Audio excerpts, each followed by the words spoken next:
In the midst of a storm, a little girl cries, "Mom, don't leave me here alone." But the car speeds away and disappears into the darkness. Hours later, a hurried man breaks in the middle of the road. He sees a child fallen. He approaches, and his world collapses. It's his daughter. At that moment, he makes the worst choice of his life, a decision that will expose the cruelest secret of his own home. The rain fell in violent, silver sheets, drumming against the roof of the luxury sedan, with a fury that seemed to want to shatter the heavy silence within the vehicle.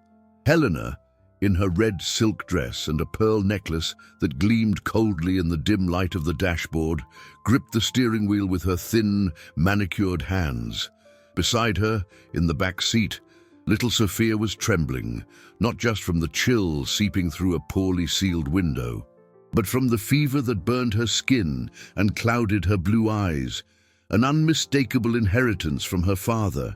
The girl, huddled in her car seat, murmured disjointed words, calling for a mother who could no longer hear her. Helena's heart, however, remained an icy fortress of resentment and envy. Every one of Sophia's features was a reminder of Richard's first wife, the woman he still seemed to carry in some secret chamber of his soul. And on this night, while Richard closed another deal that would add millions to his already vast fortune, Helena made a decision fueled by a silent, corrosive jealousy. The car swerved to an abrupt stop on the shoulder of a dark, secondary road, flanked by trees that bent like phantoms under the weight of the storm. Helena turned, her face a mask of false sweetness that didn't reach her eyes. "Sweetheart, I need you to wait right here for a little bit," she said, her voice a silken whisper.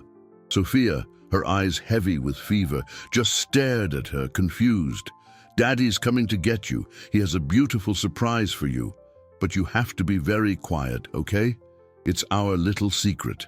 She unbuckled the child's harness, opened the door, and gently placed her on the edge of the road, under the precarious shelter of an old oak tree.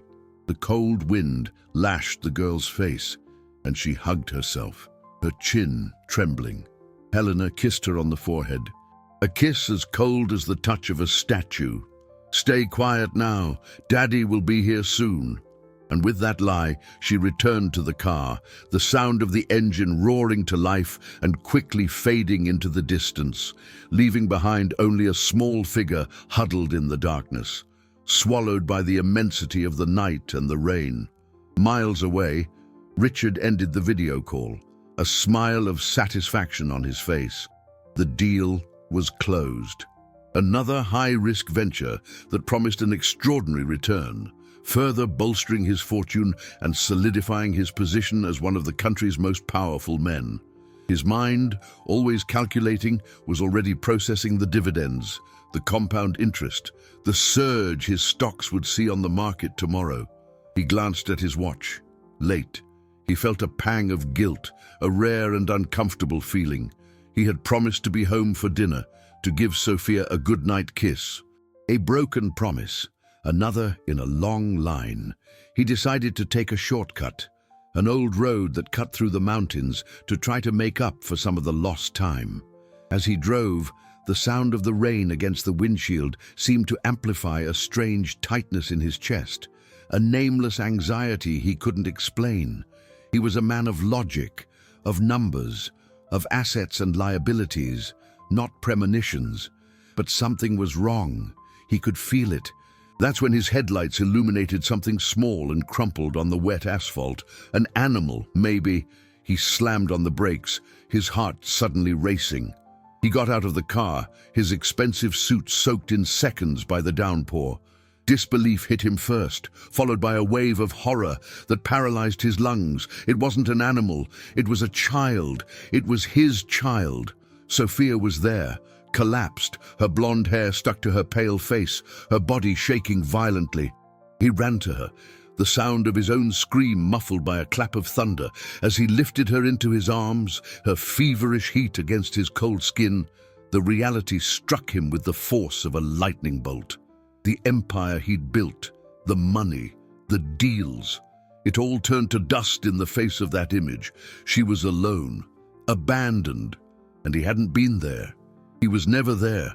At that moment, under the collapsing sky, Richard felt the weight of his entire net worth transform into nothing.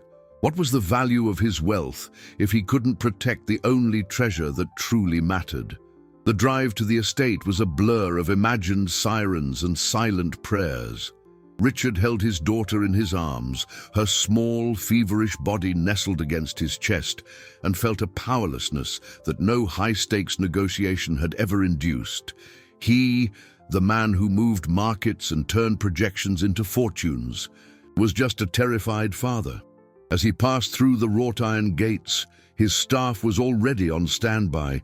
He mobilized every resource his vast capital could buy. The most renowned pediatrician in the state, 2 private nurses, and an array of medical equipment that turned Sophia's playroom into a makeshift intensive care unit. The smell of antiseptic mingled with the expensive perfume of the flowers decorating the hallway, creating a surreal atmosphere of opulence and crisis. While the professionals worked with a calm, terrifying efficiency, Richard could only watch from the doorway, his hands in his pockets, feeling like a stranger in his own home, a spectator to his own daughter's drama. It was then that Helena arrived. She burst into the room with red-rimmed eyes and a face twisted into a mask of panic and relief. She ran into Richard's arms, sobbing convulsively. "Oh, my God, Richard! I found her, thank God!"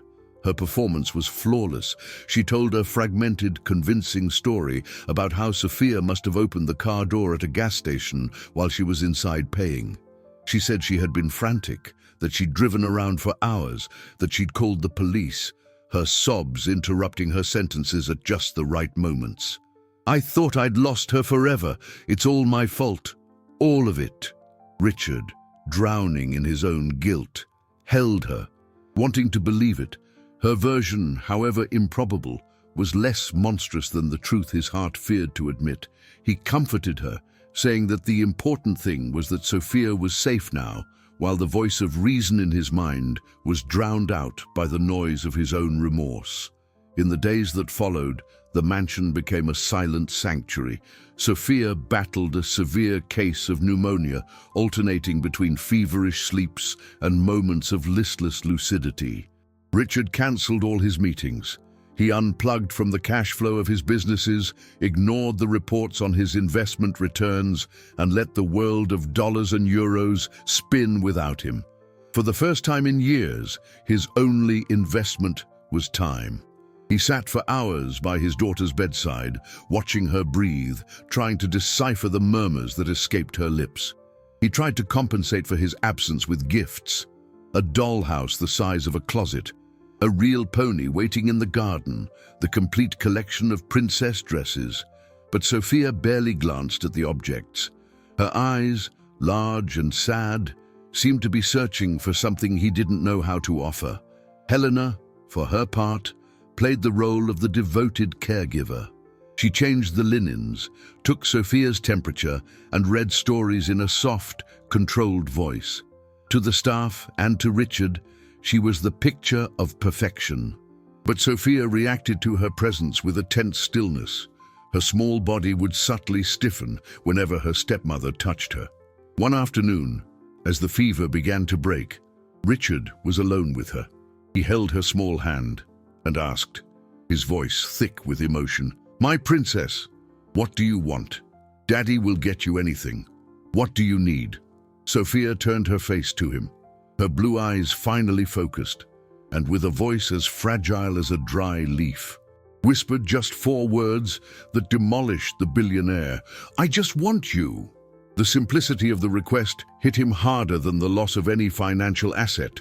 She didn't want his wealth. She wanted him. Later that night, Richard passed by his daughter's room and saw Helena adjusting the blanket over her. A feeling of gratitude washed over him. Maybe he was being unfair, paranoid. Helena was here, caring for her. He was about to enter and thank her when Sophia stirred, mumbling in her feverish sleep. She said something quiet, almost inaudible, but clear enough to make Richard's blood run cold. "The red dress. Don't tell Daddy." He froze. his hand on the doorknob. He looked at Helena, whose back was to him, and then at the wardrobe mirror. In the reflection, for a fraction of a second, before she could recompose her expression of concern, he saw her face. There was no love there. There was only the cold, hard glint of a secret triumph. Sophia's words, the red dress, echoed in Richard's mind over the next few days, a jarring dissonance amid the girl's gradual improvement. He tried to rationalize, to convince himself it was just the fever talking, a confused image from a nightmare. Helena often wore red dresses. It was her favorite color, the color of passion and power she so loved to project. The image he'd seen in the mirror, that flash of triumph on her face, he tried to dismiss that as well, a trick of the light, a projection of his own stress. It was easier to believe in a series of coincidences than in the monstrous possibility taking shape in the shadows of his mind. After all, managing his massive net worth with its complex hedge funds and the volatility of crypto was infinitely simpler than deciphering the mysteries of a human heart, especially that of someone with whom he shared his life. With Sophia growing stronger, Richard began to spend his afternoons by her side, not as an anxious watchman, but as a clumsy father trying to learn his role. He, who commanded boardrooms with billionaires and negotiated assets in euros with the coldness of a surgeon, felt like a complete amateur. He discovered he didn't know her favorite color, yellow, nor the name of her teddy bear, Barnaby. On one of those afternoons, to fill the silence, he gave her a sketchbook and a box of colored pencils, and then magic happened. Sophia, who barely spoke, began to express herself in lines and colors. At first, the drawings were simple: the sun, the house, the pony waiting in the garden. But gradually, a recurring theme began to emerge. It was always the same scene: a large, dark tree with branches like claws, under a downpour of blue and grey scribbles. And beneath the tree, a small figure with yellow hair. Standing next to her was a tall woman. She wore a vivid red dress, but the most disturbing part was that she had no face, just an empty, oval blur where a face should be. Richard felt a chill run down his spine the first time he saw the drawing. He picked it up, his heart hammering against his ribs. "Who's this, sweetheart?" he asked, trying to keep his voice calm. Sophia just shrugged and pointed to the small figure. "Me." Then she pointed to the faceless woman. "The lady." The evasive answer was more terrifying than a direct accusation. Helena saw the drawing on the nightstand and forced a sad smile. "Oh, the poor thing. The fever left her so confused," she said, stroking Richard's hair. "It's the trauma, honey.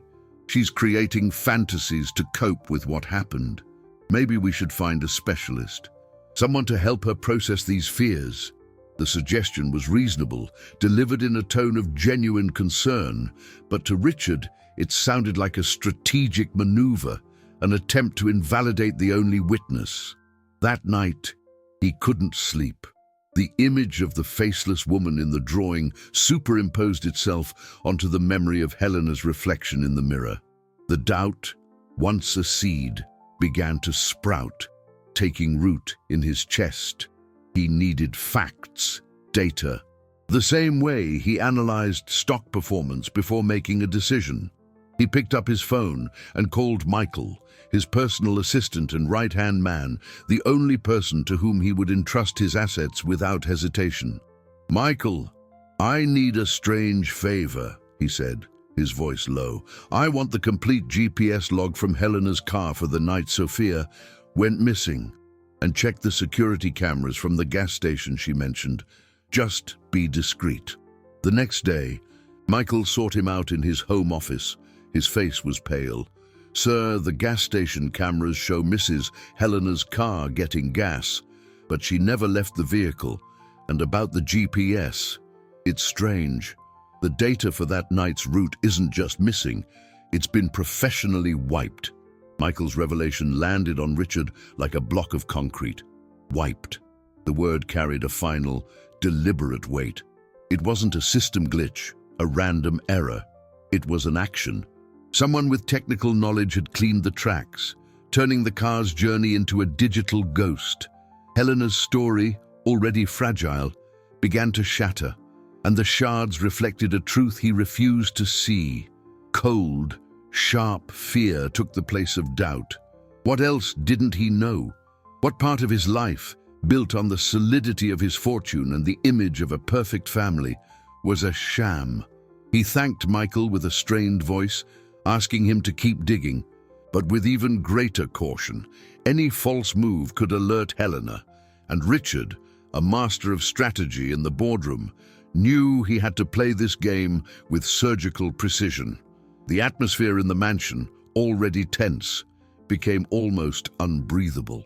Helena seemed to sense the subtle shift in Richard's attitude, the way he watched her when he thought she wasn't looking. The pauses before he answered her questions. To counter, she intensified her campaign of concern, turning it into a form of control. She began to suggest, with a venomous delicacy, that Sophia's recovery was being hindered by the heavy atmosphere in the house. She needs peace, Richard. Perhaps a more neutral environment, she said over dinner, her voice full of false compassion. I've been researching a wonderful clinic in Switzerland, specialized in childhood trauma. The fresh alpine air would do wonders for her. The suggestion hit him like a punch. To send Sophia away, to send her across the ocean, far from him, far from the only person who could, even without words, reveal the truth. The billionaire felt a wave of fury rise in his throat, but he swallowed it, replacing it with an icy calm. I'll think about it, darling. It's an important decision. He needed to buy time. That same night, while Helena slept, he went to his daughter's room. Sophia was awake, looking at the moon through the window. He sat on the edge of her bed, his heart heavy with unsaid words. He wanted to ask, to shake her and beg her to tell him what happened, but he looked at her small, vulnerable face and knew he couldn't. He couldn't place the burden of an accusation on her. Instead, he found an old box of photographs at the back of a closet. They were old pictures from when Sophia's mother was still alive. He took one out, him, his first wife, and Sophia as a baby, smiling at a picnic.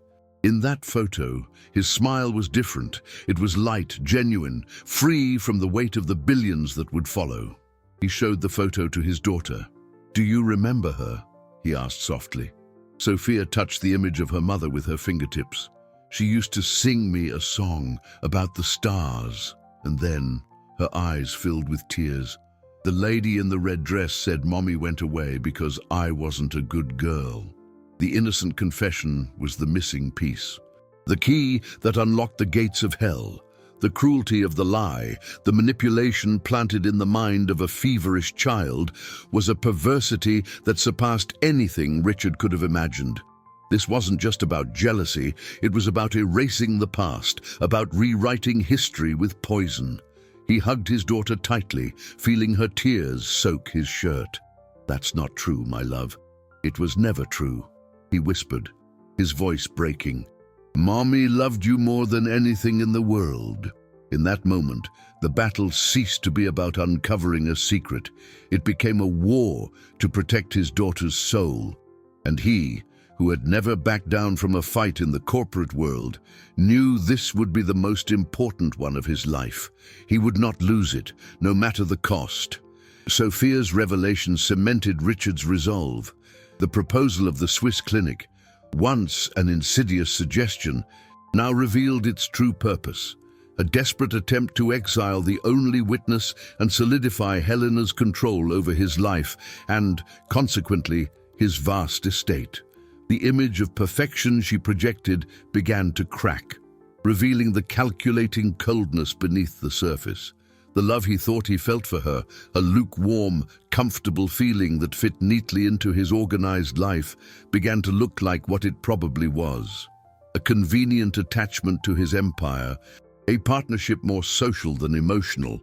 He had fallen for the image of the perfect billionaire's wife, and she, in turn, had fallen for the status and wealth he provided. It was a business deal, and he, the master negotiator, had failed to read the hidden terms of the contract. The opportunity to confront this dynamic came a few days later. Richard had an unmissable business trip scheduled for Singapore, a series of meetings to finalize the acquisition of a tech firm, a deal that could increase his net worth by nearly 10%. It was the kind of trip he would never in a million years have considered cancelling. Helena had already planned the dinners, the social events, the gowns she would wear. The trip was a pillar of her social calendar, a chance to reassert her power and influence. The night before their departure, as the house manager packed Richard's suitcases, he went into Sophia's room to say goodnight. The girl clutched his hand, her blue eyes filled with an anxiety he recognized as his own. "Are you coming back, Daddy? For real?" The simple question carried the weight of all her fears, of abandonment, of the broken promise on the side of the road. In that instant, something inside Richard shifted. The profit projections, the stock valuation, the prestige of the acquisition, it all lost its color. He looked at his daughter's face and saw the true balance sheet of his life. What was the point of conquering the world if he lost the small universe right here in his hands? He knelt, bringing himself down to her level, and said the words that would seal his fate. "I'm not going anywhere, my princess. I'm staying right here with you." The look of pure relief that flooded Sophia's face was more valuable than any gold held in his vaults. He hugged her, and for the first time in a long time, felt a genuine peace. He knew, however, that this was the calm before the storm. He went downstairs and found Helena in the entrance hall, supervising the luggage. He approached her, the decision firm in his eyes. "Helena, I've cancelled the trip." She turned to him, the smile freezing on her lips. "What? You can't be serious, Richard. The meetings, the contracts. They can wait," he interrupted, his voice calm but unyielding. "Sophia isn't well. She needs me here. I'm not leaving her." The disbelief on Helena's face quickly morphed into a cold fury. "You're throwing everything away because of a child's whim," she hissed, her voice low so the staff wouldn't hear. "This trip is worth millions. It's about our future, our status." It was the wrong word. "Our status," he repeated, a bitter smile touching his lips. "Or yours. I've spent years building an empire, Helena, an empire of deals, of money, of assets, and while I was doing that, I left my daughter at the mercy of who knows what. That ends now. My daughter comes first." The fight, the first major blow-up between them, exposed the tectonic fault line in their relationship. It wasn't about love or partnership, it was about priorities. And for the first time, Richard was choosing the right one. Helena's mask fell away, revealing not the worried wife, but a cornered woman. Furious to see her most valuable investment, him, suddenly changed the terms of the deal. The argument didn't end there. It dragged on through the night, a whispered venom that seeped through the walls of the mansion. Helena alternated between crocodile tears, accusations of ingratitude, and a cutting coldness that was by far the most frightening. She accused him of being emotionally unstable, of letting Sophia's drama blind him to his responsibilities. "Don't you see, Richard? She's manipulating you," she argued, her voice laced with false concern. "Children do that. She knows that if she seems fragile, she'll have your undivided attention. You're jeopardizing decades of work, of sacrifice, for a childhood fantasy." Every word was a sharp knife, designed to hit his deepest insecurities, his fear of being an inadequate father, his guilt over his absence. For a moment, he wavered. What if she was right? What if he was projecting his own failings onto the situation, seeing monsters where there were none? The business world was simple. People were motivated by profit, by power. It was a language he understood. But emotions, the complex webs of affection and resentment, were a foreign and dangerous territory. However, the memory of the terror in his daughter's eyes, the confession of the cruel lie she was told about her mother, were anchors holding him steady in the storm of Helena's manipulation. He ended the conversation with a finality that left no room for further argument. The decision is made. The subject is closed, and he retreated to his office, closing the solid wood door behind him, a gesture that was both physical and symbolic. He was closing himself off to her influence, to the world of appearances they had built together, and opening himself to a painful and necessary truth. He spent the night awake, not analyzing cash flow or stock quotes, but reliving memories, fragments of his life with Sophia that he had neglected. Her first step, which he missed for a conference in Tokyo. Her first word, "Daddy," heard over the phone against the background noise of a trading floor.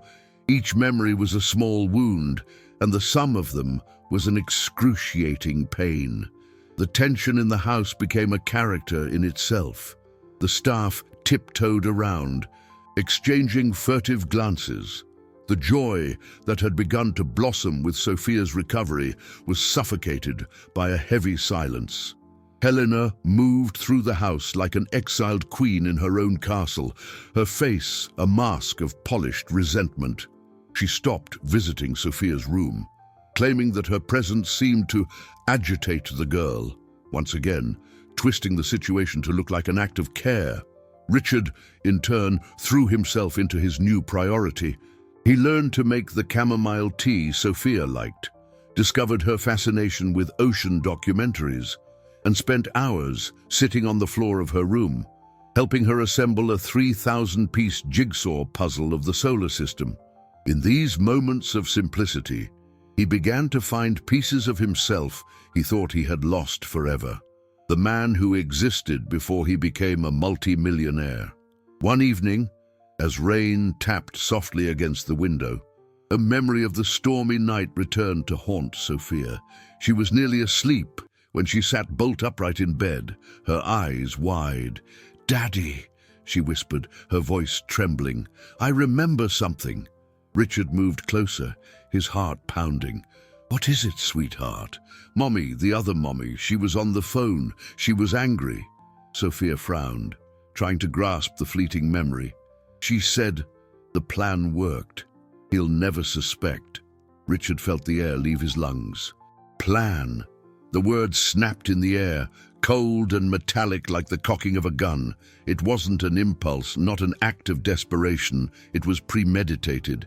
"And then," the girl continued, her voice catching with an approaching sob, "she said I had to be quiet, or Daddy wouldn't want me anymore."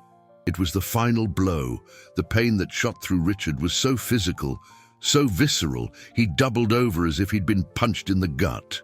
The floor seemed to vanish beneath his feet. For the first time in his adult life, he allowed himself to fall apart. There, in the dim light of his daughter's room, the billionaire wept, and through his tears he made a promise, not to Sophia, but to himself. "I will never leave you again. Never." The promise made in the quiet of Sophia's room solidified into a resolve as cold as steel. The word plan had disintegrated the last particle of doubt that still lingered in Richard's mind. The pain gave way to an incisive clarity. He was no longer just reacting. He was in command. For years, he had applied his analytical mind to building a financial empire, anticipating market movements and calculating risk with millimeter precision. Now, he would turn that same skill to dismantling the sham that had taken root in his home. His first order of business, executed the next morning with absolute discretion, was to instruct Michael to go beyond digital data. "I want you to retrace the route from that night, Michael, in person. Talk to every gas station attendant, every convenience store clerk. Look for anything out of the ordinary. Offer a reward if you have to. Money is no object." While Michael began his real-world investigation, Richard focused his attention on the domestic chessboard. He knew he needed more than a child's fragmented memory to expose Helena. He needed something concrete, irrefutable. The memory of a conversation he'd had with Helena weeks before the incident, something that had seemed trivial at the time, resurfaced. She had complained that the estate's security system was outdated and had insisted on hiring a new company to upgrade everything, including the cameras and data storage. She had overseen the installation herself, claiming he was too busy managing his investments. At the time, he saw the gesture as proof of her dedication. Now, he saw it in a new light. Was it possible she had created a deliberate blind spot in the system? He spent the afternoon in his office, supposedly reviewing stock market reports, but in reality, he was diving into the technical schematics of the new security system. It was complex, encrypted, designed to be impenetrable. But every system has a flaw, a backdoor, and Richard, who had made his initial fortune investing in cybersecurity firms, knew exactly where to look. He discovered that while the main cloud storage was wiped every 48 hours, the installation company maintained a secure backup on a separate server, a redundancy for cases of catastrophic failure.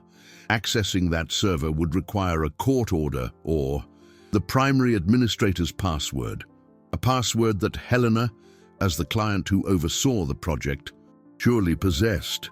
The challenge was to get it without raising suspicion. The opportunity presented itself that very evening in an unexpected way.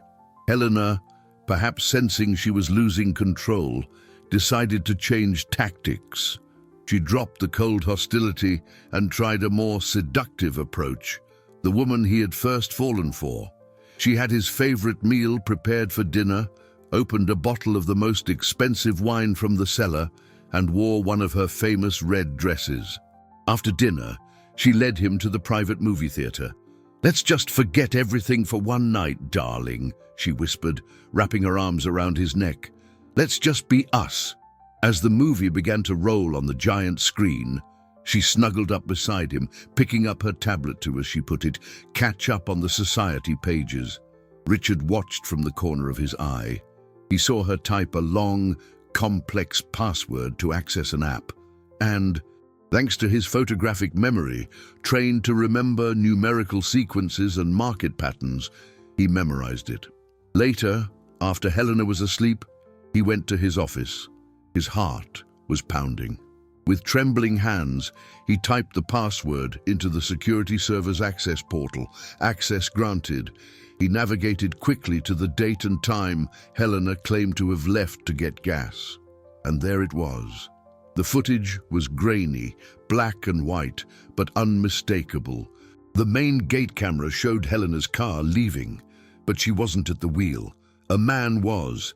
A man Richard recognized immediately. It was Helena's private tennis pro, and in the passenger seat, a victorious smile on her face, was Helena. Seconds later, another feed from a different camera showed Helena getting into the back of her own car, where Sophia was sleeping, before driving off herself. The gas station story, the frantic search, it was all a lie. She wasn't alone. She had an accomplice. The plan was far more elaborate and sinister than he could ever have dreamed. The security server footage froze time. Richard watched the video on a loop, each viewing cementing the betrayal in layers of ice inside his chest. The tennis pro, a man with an easy smile and an obsequious deference Richard had always found grating, was now revealed as a central player in the conspiracy. Helena's plan wasn't just cruel, it was calculated, with a partner to ensure she had an alibi or, worse, someone to carry out the dirtiest parts. What else had they planned? Richard's mind, accustomed to forecasting worst-case scenarios in financial markets, now turned to the threats within his own walls. His fortune, his businesses, his daughter's safety, it all felt suddenly vulnerable. He saved the video files to an encrypted drive, a digital fortress only he could access, and felt the weight of the evidence in his hands. It was his weapon, but he had to choose the precise moment to use it. The discovery transformed him. The hurt and confusion gave way to a dangerous calm, the patience of a predator waiting for the right moment to strike.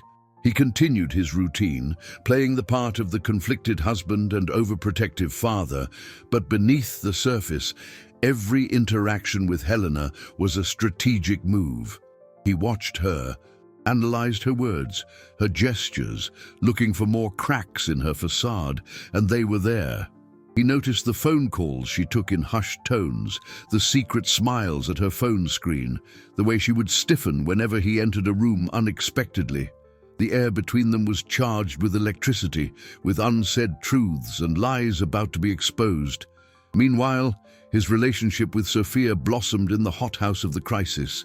Free from Helena's subtle, poisonous influence, the girl began to emerge from her shell. The fear in her eyes was gradually replaced by a newfound confidence.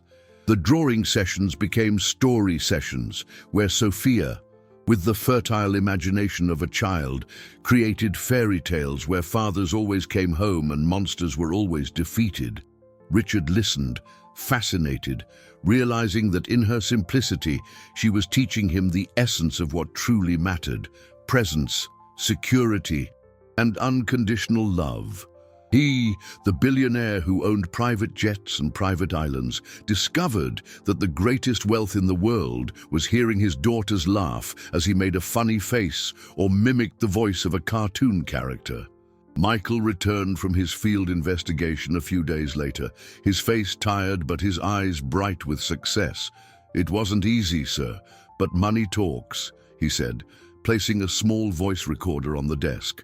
An attendant at a gas station 20 miles from that road. He has a remarkable memory for luxury cars.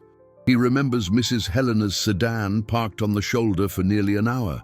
And he saw something else. A second car, a dark sedan, pulled up shortly after hers left. A man got out, looked around, and then drove off. The attendant thought it was strange, an odd exchange in the middle of the night. The information fit perfectly with what Richard already knew. The accomplice. He was there, perhaps as a lookout, ensuring the plan went off without unwanted witnesses. The web was more complex, the premeditation deeper. That night at dinner, Helena, sensing Richard was more distant than ever, tried a new offensive. "I've been thinking, darling," she said, her voice smooth as velvet. "Perhaps I overreacted. If you want to stay, I understand. We can hire the best team of tutors and therapists for Sophia right here at home. I want what's best for her, for us." It was a concession, a tactical white flag, but Richard saw through the maneuver. She was trying to pull him back into her orbit, to consolidate her control before it was too late. He just looked at her over the rim of his wine glass, a long, silent gaze that made her shift uncomfortably in her chair. He said nothing, but his eyes sent the message. The game had changed, and he was no longer a pawn. Richard's calm was more unsettling to Helena than any outburst of rage. She was used to predicting his reactions, to manipulating his guilt and his pragmatic temper. But this new Richard, silent and observant, was an unknown and frightening territory. She felt control slipping through her fingers like fine sand. Her attempt at a truce during dinner had been met with a silence that felt like an accusation, desperate to reassert her power. She decided she needed to isolate him from his only source of newfound strength, Sophia. If she could no longer control her husband, perhaps she could undermine her daughter's credibility, painting her as an unstable, fanciful child in urgent need of professional intervention, thus rendering any future accusation from her a delusion. Helena began her campaign subtly. She accidentally left child psychology articles on the living room table, with passages on false memories and post-traumatic stress highlighted. During phone calls with the couple's friends, she would sigh loudly, saying things like, "We're all so worried about Sophia's vivid imagination. The poor thing is just so confused." She instructed the house manager to report any odd behavior from the girl to Richard, reframing normal childhood play as signs of imbalance. The goal was to create a chorus of concern around Richard, an external pressure that would force him to doubt his own perception and accept her narrative that Sophia needed help that would conveniently take her far away from him. Richard saw every move, every piece she placed on the board, but he continued to play his own game of patience. He knew a direct confrontation, based only on his word against hers, would be disastrous. Helena was a master of playing the victim. He needed more. He needed her to make a mistake, to reveal her hand in an act of desperation. And while he waited, he focused on strengthening his bond with Sophia, creating an emotional safe harbor that no manipulation could penetrate. He took her to the planetarium, a place her mother had loved. As they looked up at the projection of the stars on the domed ceiling, he told her stories about the constellations, sharing memories of his first wife in a way that celebrated, not mourned her. "Your mom saw the universe in you, you know," he said, his voice thick with emotion. Sophia rested her head on his shoulder, a gesture of comfort and trust that filled the void in his chest. The opportunity Richard was waiting for came from an unexpected source: Michael. His investigation had led him to discover that the tennis pro, whose name was Fabian, had a sizable gambling debt that had been paid off in full, in cash, 3 days after the incident on the road. The amount was high, far more than his salary could cover. "There's no paper trail, sir," Michael explained, "but the loan sharks he was involved with aren't exactly discreet. It was proof of payment, the motive for his complicity.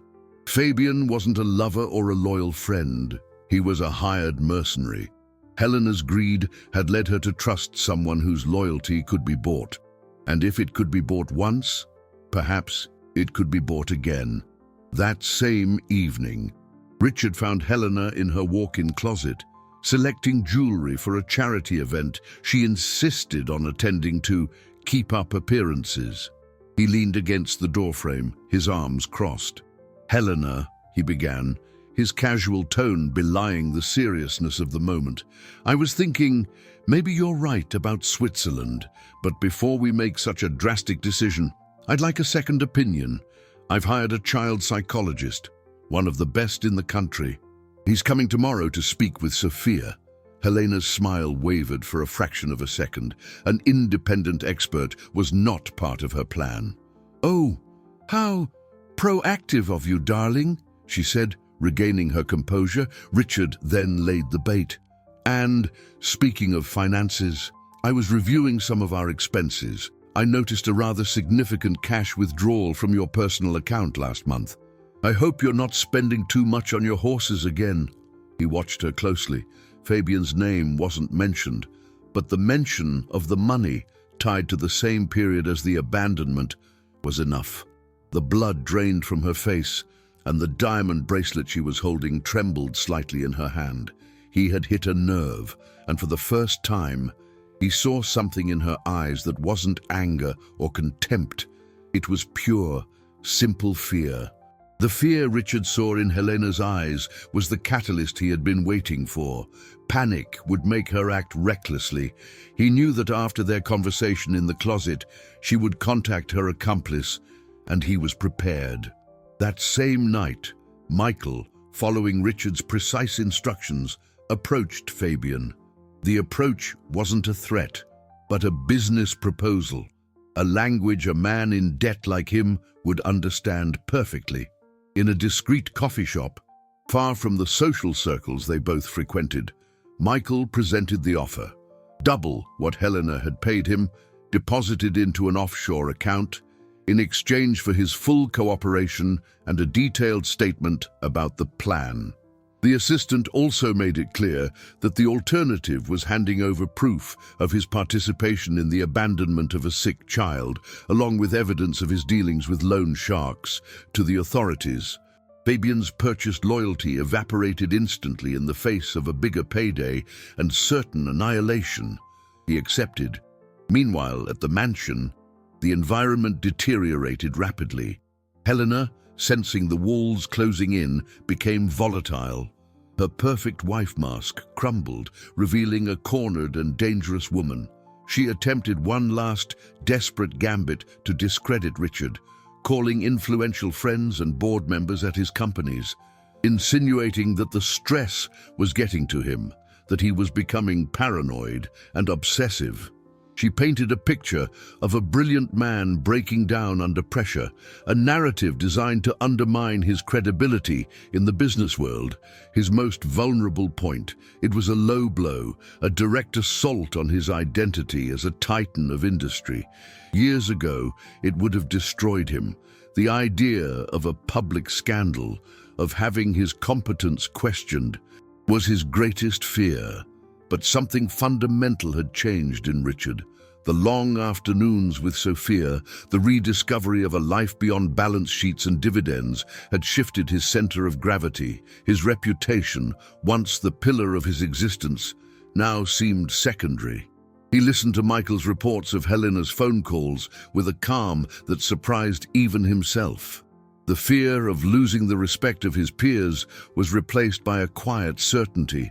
He was fighting for something infinitely more valuable than his net worth, the truth and the safety of his daughter. Helena's attempt to use his empire against him was her final mistake. She thought she was attacking his strongest point, but in truth, she was aiming at a fortress he no longer cared to defend. The tension culminated on a grey afternoon when the child psychologist Richard had hired arrived. Helena greeted him at the door with a forced smile, ready to present her version of the story. But the man, a gentleman with white hair and a kind gaze, asked to speak first with Richard and Sophia, alone. In the library, as Richard watched, the psychologist didn't ask direct questions about the night of the storm. Instead, he used dolls and drawings to create a safe space for Sophia to express herself, and the girl, feeling protected, told her story through play. She picked up a blonde-haired doll and placed it under a table, saying, "She's cold." Then she picked up a doll in a red dress and placed it far away, facing the other direction. The mean queen said Daddy didn't love her anymore, Sophia whispered. The psychologist looked at Richard over his glasses, a look that confirmed what they both already knew. There was no fantasy here, only the pure, terrifying account of a betrayed child. When they left the library, Helena was waiting in the hall, her anxiety poorly disguised. "So, doctor, what do you think?" she asked, her voice a little too shrill. The psychologist regarded her with a grave expression. "I think, ma'am," he said with calm authority, "that Sophia is a remarkably resilient child who has been through a profoundly traumatic experience." He said nothing more, but the weight of his words hung in the air. Helena's attempt to pathologize the truth had failed. The expert she had hoped would validate her lies had instead authenticated Sophia's suffering. Helena's last wall of defense had crumbled. She looked from Richard to the doctor and back again, and on her face, the realization that she had lost the game was drawn in lines of pure dread. The house, once her stage, had become her prison. The psychologist's visit was the turning point. The professional validation of Sophia's trauma removed any ambiguity Helena could have exploited. The unstable child narrative was dead, and with it, Helena's last major manipulative strategy. In the days that followed, a heavy, icy silence settled over the mansion. It wasn't the tense quiet of before, filled with undeclared battles. It was the silence of the end, the vacuum that precedes a star's implosion. Helena retreated to her wing of the house, moving like a ghost among her expensive dresses and dull jewels. She stopped trying to manipulate, to perform, to fight. There was only a cold resignation in her eyes, the acceptance of an inevitable defeat. Richard used this time not to savor a victory, but to reconnect with the life he had left behind. He began to clear out his office, not of papers, but of the weight of his old priorities. He donated half his collection of books on economics and finance to the city library, replacing them with volumes on art, history, and astronomy, the subjects he now explored with Sophia. He spent hours on the phone, not with stockbrokers, but with old friends he had lost touch with, people who knew him before he became Richard the billionaire. He spoke to his sister, who lived in another state, and apologized for years of neglect. He was, piece by piece, dismantling the monument he had built to his success and rediscovering the man buried beneath it. Most transformative, however, were the simple moments with Sophia. He learned to braid her hair, his large, clumsy fingers growing more deft with each attempt. They baked together, dirtying the immaculate kitchen with flour and chocolate, the sound of Sophia's laughter echoing through the silent halls. On one rainy afternoon, they built a fort of sheets and pillows in the living room, and by the light of a flashlight, he told her stories of his own childhood, of a time when his greatest treasure was a second-hand bicycle, and his biggest dream was to explore the woods near his home. He spoke of his parents, the grandparents Sophia had never known, and in sharing his past, he felt more present than ever. He was giving his daughter not his monetary inheritance, but the inheritance of his soul, his memories, his humanity. Amid this rediscovery, Michael brought the final piece of the puzzle. Fabian's testimony, videotaped and transcribed into a signed document, was devastating. He detailed Helena's plan from the beginning. Her intention wasn't just to frighten the child, but to create a situation where Sophia would be found by strangers, taken into social services, and in time be deemed too unstable to live with her father.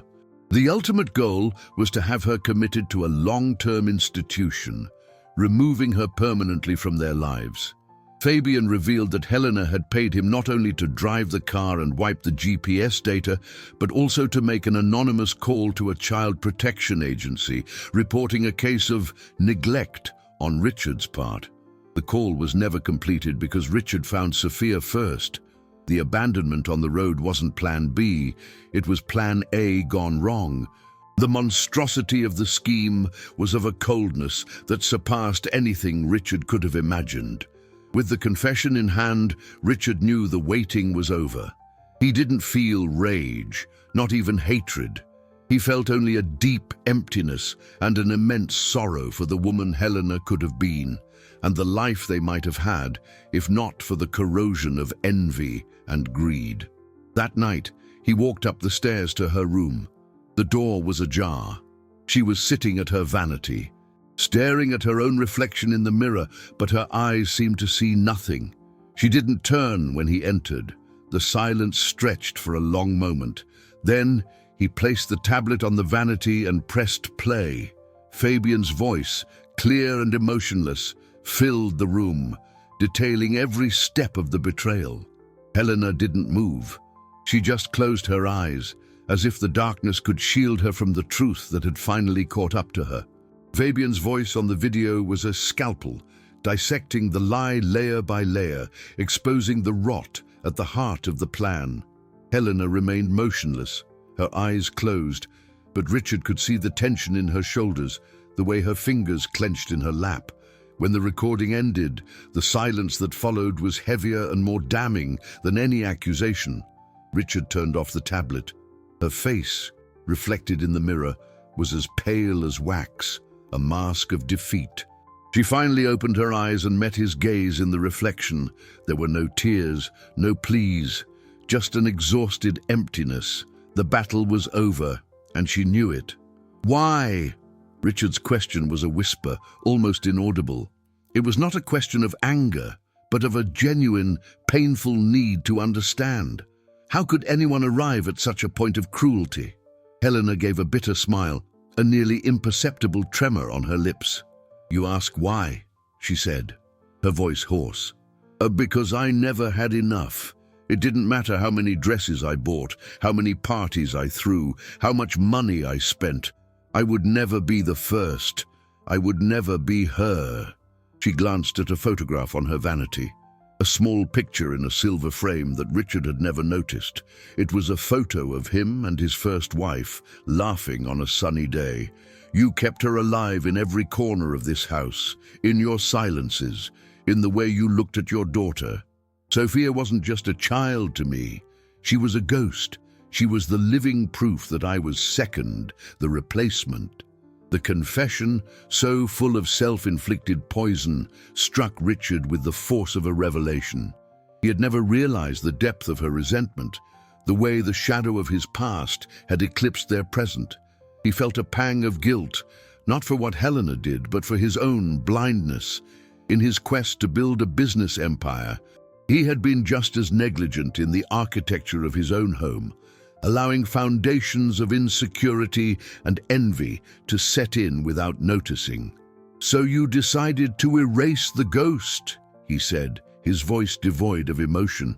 "I wanted you to need me," she confessed, the words finally tumbling out in a torrent. "I wanted it to be just us, building our own world without her shadows.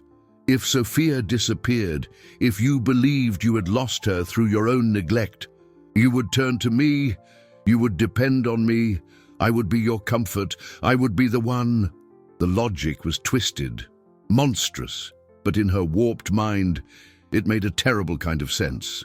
Richard felt the last vestige of any feeling he'd ever had for her turn to dust. It wasn't love nor hate, it was just nothing. She was a stranger, a person whose worldview was so fundamentally different from his that there was no possible bridge between them. He straightened up, the final decision clear and unshakable in his mind.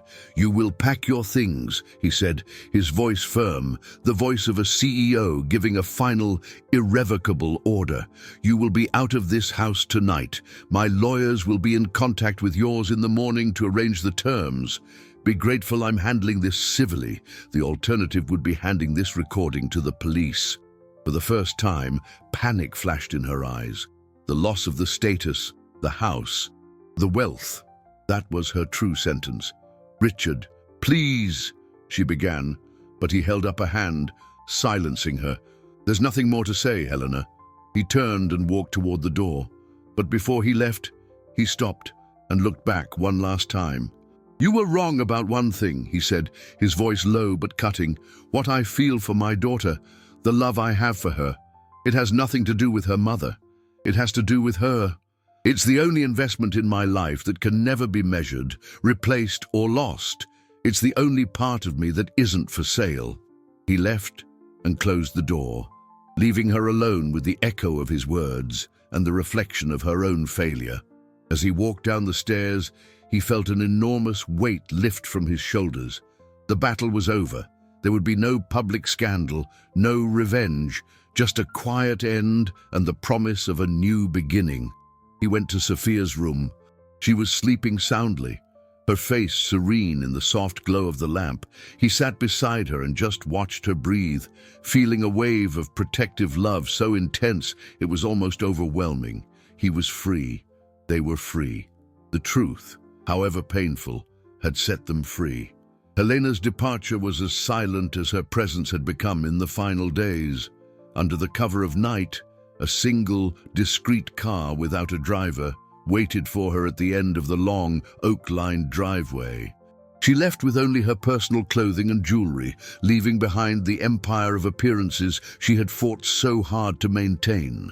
Richard watched her go from his office window, not with hatred or satisfaction, but with a distant melancholy. She was a closed chapter, a business deal gone wrong, a liability finally removed from his existential balance sheet. With her exit, the very air in the mansion seemed to change. The tension that had permeated the walls dissipated, replaced by a quiet that was not empty, but peaceful. It was the sound of space being made, space for healing to begin. The next morning, Richard gathered the household staff. He gave no sordid details, only stating with a restrained dignity that Helena would no longer be living with them, and that he requested their discretion and respect during this time of transition. The looks of relief and understanding he received in return were confirmation that the truth, somehow, always makes itself known. The atmosphere of fear and secrets gave way to a renewed lightness. The house manager began to hum while tidying up, and the gardener whistled as he pruned the rose bushes. The house, which had been a stage for a poisonous drama, was slowly becoming a home again. The most delicate challenge was explaining Helena's absence to Sophia. Richard dreaded the conversation, the possibility of causing more pain or confusion. He took her out to the garden, to the bench under the weeping willow. her favorite spot. He didn't use lies or euphemisms. With honest simplicity, he said, "Sophia, Helena had to go away. Sometimes grown-ups can't be good for each other anymore, and the best thing is for each of them to go their own way." He braced himself for questions, for tears, but Sophia just looked at him with her wise blue eyes and said, "It's okay, Daddy. Now we don't have to tiptoe anymore." The child's perception, her intuitive understanding of the liberation Helena's departure represented, left Richard speechless. She wasn't mourning a loss. She was celebrating the end of a silent oppression. In the days that followed, Richard immersed himself in the task of rebuilding his life around his daughter. He sold his majority stake in the Singaporean tech company, the very one that had nearly pulled him away on that fateful night. The proceeds from the sale, an astronomical sum that made headlines in the financial world, were placed into a trust, not for himself, but for philanthropic causes related to child protection. It was his first act as a changed man, redirecting the flow of his capital from accumulation to reparation. He cut his workload drastically, delegating most of the management of his businesses to Michael, whom he promoted to partner. His new job, his new passion, was being a full-time father. They established new routines, small rituals that became the bedrock of their days. Breakfast was always together, featuring pancakes in animal shapes. Afternoons were for adventures, whether at the Natural History Museum or building sandcastles at the local playground. Nights were for stories, not read from books, but invented on the spot. Fantastical tales where they were the heroes. Richard discovered a creativity and a lightness in himself that the business world had suppressed. He was healing alongside his daughter. The wounds of the past hadn't vanished, but they were being covered by new layers of happy memories. Sophia's laughter became the measure of his wealth, the most important metric of his success. He finally understood that his greatest inheritance wasn't the money he would leave her, but the values he could teach her: resilience, honesty, and the courage to choose love above all else. 4 months passed. Autumn arrived, painting the leaves of the oaks lining the estate's entrance in shades of gold and copper. The house, once a silent mausoleum of luxury, now breathed with life. Children's music often echoed through the halls, and the scent of orange cake, a recipe of Richard's grandmother he was proud to have mastered, replaced the aroma of expensive air fresheners. Richard had completed his metamorphosis from billionaire to father. He still oversaw his businesses and his vast fortune, but now from a calculated distance. The daily stock market ticker was no longer the first thing he saw in the morning. The first thing was Sophia's sleepy smile as she ran into his bed. He discovered that the greatest profit of his day wasn't measured in dollars or euros, but in the number of hugs he received. His massive financial holdings, his assets and hedge funds, became mere tools for a greater good, not the purpose of his existence. The real treasure was time, and he invested it with the wisdom that only pain could teach. On one bright afternoon, with the air crisp and clear, Richard felt it was time. There was one last wound to heal, one last ghost to confront, so they could move forward completely free. He approached Sophia, who was lying on her stomach on the living room rug, drawing. Her pictures no longer contained faceless women or scary trees in the rain.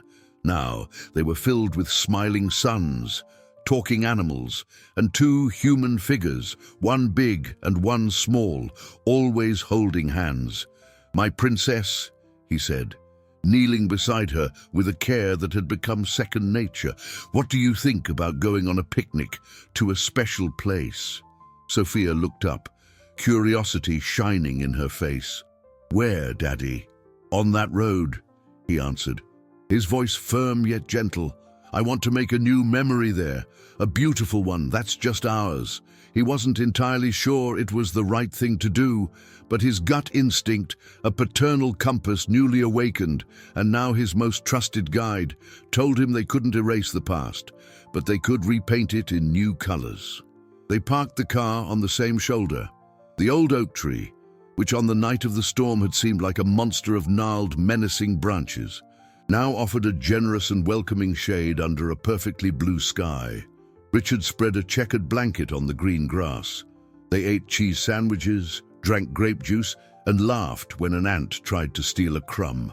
There was no fear, no shadow of that terrible night. It was just a father and daughter enjoying a beautiful day. After they ate, Richard stood up and walked to the edge of the asphalt. Sophia followed, holding his hand tightly. He knelt down to her level and looked into her eyes.